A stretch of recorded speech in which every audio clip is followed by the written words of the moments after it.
चलें। अब हमारा क्वेश्चन था कि शाहिद अत्तहियात में 2 मर्तबा उंगली उठाकर गवाही देने को भी सुन्नत समझता है, क्या वो सही समझता है? इसका आंसर आपने मुझे बताना है।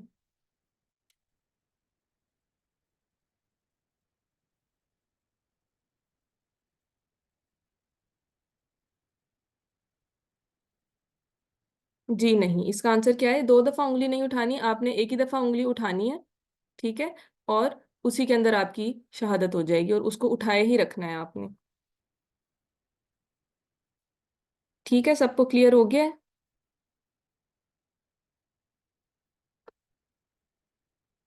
उसके बाद आता है सलवातो सलाम भेजना। रसूलुल्लाह सल्लल्लाहु अलैहि वसल्लम ने फरमाया, जो शख्स मुझ पे 1 मर्तबा दुरूद भेजेगा तो अल्लाह उस पे 10 मर्तबा रहमतें नाजिल करेगा और उसके 10 गुनाह माफ होंगे और उसके 10 दर्जात बुलंद होंगे।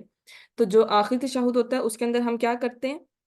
दुरूद और सलाम भी भेजते हैं अत्तहियात पढ़ने के बाद। तो इसके बारे में ये हदीस है और हमने आज के बाद से जब से भी पढ़ना है अत्तहियात के बाद दुरूद तो बहुत ज़्यादा मोहब्बत से, बहुत ज़्यादा अकीदत के साथ पढ़ना है। और ये पढ़ना क्या है? पिलर है। ये देखें, ये पिलर ड्रॉ किया हुआ है, तो अपनी लिस्ट में लिख लीजिए कि सलातो सलाम भेजना यानी दुरूद पाक पढ़ना रुकन है। ठीक है। आज हमने तशहुद तक अपना कोर्स ख़त्म कर लिया है, अल्लाह का शुक्र है। अब हमारा जो है तस्लीम रह गया, यानी सलाम फेरना। और उसके अलावा कि नमाज की रकात क्या होती हैं और वितर, ये हम अगले टॉपिक के अंदर अगले लेक्चर में ये 3 टॉपिक्स डिस्कस करेंगे। और इंशाल्लाह हमारा नेक्स्ट जो है वो नमाज का लेक्चर जो है वो लास्ट होगा। दिल भी थोड़ा सा उदास हो रहा है आप सबको अल्लाह हाफिज़ कहते हुए कि अब आखिरी हमारा लेसन होगा नेक्स्ट। और उसके बाद ये जो हमारी इतनी खूबसूरत, मैंने तो बहुत इंजॉय किया इस लेक्चर को आप सबके साथ। और आपका मुझे आइडिया नहीं है कि आपने इंजॉय की है कि नहीं किया। अगर आप में से कोई कोई अपना एक्सपीरियंस शेयर करना चाहता है, कुछ बताना चाहता है, तो आप हैंड रेस करके तो मेरे साथ शेयर कर सकते हैं कि आपका कैसा एक्सपीरियंस किया नमाज कोर्स का। जी यास्मीन। अस्सलामु अलैकुम। वालेकुम अस्सलाम। मेरा मेरा बहुत अच्छा एक्सपीरियंस रहा। अम, जिंदगी का कोई भरोसा नहीं है। मैं काफी ज्यादा बीमार हूँ जैसे कि, हम्म। लेकिन इस कोर्स को करने के बाद मुझे दिल में बहुत इत्मीनान है, खुशी होती है।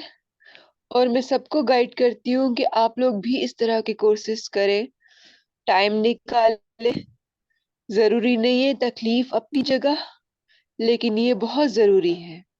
बहुत अच्छी चाहे बात है। जो भी हो, थोड़ा टाइम जब हम अपने लिए इबादत के लिए निकालते हैं, कुछ सीखने के लिए निकालते हैं, तब बहुत कुछ समझ आता है। क्योंकि बचपन का पढ़ा हुआ और अब में फर्क तो है ना। जी हम बहुत बहुत फर्क। सारी चीजें भूल गए। शुक्रिया। जजाकल्ला। देखें, सबको चाहिए कि हम अपने वक्त के अंदर से अल्लाह के लिए वक्त ज़रूर निकालें। क्योंकि हमें नहीं पता, आप में से मैं अक्सर लोगों को ये बात कहती हूँ कि हमें नहीं पता ना कि हम कितनी लाइफ लिखवा के लाए हैं। तो हम सोचते हैं कि अच्छा अब बाद में कर लेंगे, या अभी बहुत लाइफ पड़ी है, तो हमें पता ही नहीं है कि हमारे पास कितना टाइम है। पिछले दिनों मैं अपनी नानी अम्मा से मिलने गई। वो बहुत ज़्यादा इबादत करती थी और बहुत ज़्यादा तस्बीहात, और लंबी लंबी उनके पास तस्बीहात थी, और वो हर टाइम दुरूद पाक पढ़ती थी। तो अभी जब मैं उनसे 3-4 दिन पहले एग्जाम से फारिग होकर उनसे मिलने गई तो उनकी तबीयत काफ़ी डाउन थी और बीपी लो था। तो उन्होंने मुझे कहा कि तैयबा, जितनी इबादत करनी है ना जवानी में कर लो, बुढ़ापे में तो इबादत भी नहीं की जाती। उनकी ये बात सुन के मुझे इतना दिल पे असर हुआ कि वाकई हम अक्सर सोचते हैं कि बुढ़ापे में तो हम इजी होगा हमारे लिए और हम आराम से इबादत कर लेंगे, कोई टेंशन नहीं होगी। तो बुढ़ापे में इबादत करना ही मुश्किल, उनसे वजू करके करके लिए उठना जाना फिर वापस आना, कहती हैं मैं भी वापस आती हूँ तो मेरा वजू फिर से टूट जाता है।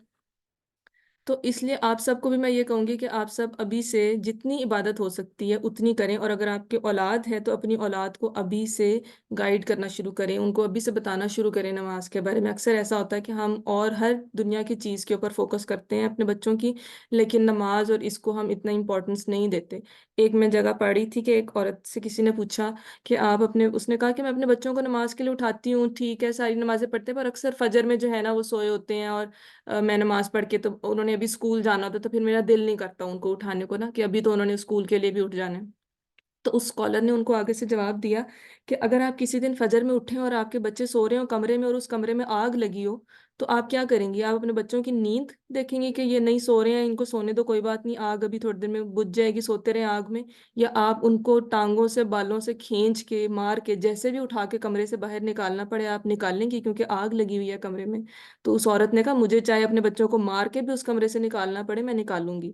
تو پھر اس کالر نے کہا کہ بس یہی فرق ہے نا، وہ آگ لگی ہوئی ہے، ابھی بھی لگی ہوئی ہے، جو نہیں نماز پڑھا وہ آگ میں جل رہا ہے، بس وہ آگ ہمیں نظر نہیں آ رہی اس ٹائم۔